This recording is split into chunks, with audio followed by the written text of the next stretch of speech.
Vinicius penalty না নিয়ে বা ম্যাথিউস কুনিয়া পেনাল্টিটি না নিয়ে কেন ব্রুনো গিমারেস পেনাল্টিটি নিলেন? আমরা যেমন এটা নিয়ে কথা বলছি, সেই প্রশ্ন কিন্তু কার্লো আনচেলত্তিকেও করা হয়েছিল এবং তিনি কিন্তু সেটার উত্তর দিয়েছেন এইভাবে, ভিনিসিয়াস এই দলের প্রধান পেনাল্টি টেকার না, ইনফ্যাক্ট টপ কয়েকজনের মধ্যেও তিনি নেই। তিনি বলেছেন যে রাফিনি এই দলের বেস্ট পেনাল্টি টেকার, অবভিয়াসলি তিনি সেই অবস্থায় মাঠে ছিলেন না। নেইমারকে তিনি বেস্ট বলতে চাচ্ছেন, কিন্তু নেইমার সেই মুহূর্তে অ্যাভেলেবল ছিল না। ইগোর থিয়াগোকে তিনি ভালো পেনাল্টি টেকার বলেছেন, কিন্তু তিনি স্কোয়াডে তখন নেই।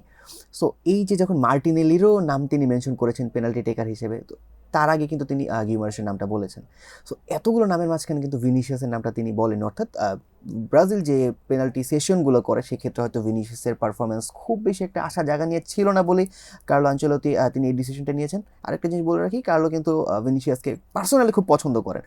অবভিয়াসলি সে যদি পেনাল্টিতে ব্রাজিলের ডাগ আউটে বা ব্রাজিলের সেশনে যদি ভালো করতো, হয়তো আনচেলত্তি তাকে সুযোগ দিত। এখন এটা আপনি মিস্টেক বা ভাগ্যের একটা বলতে পারেন, যে নির্মম পরিহাস বলতে পারেন।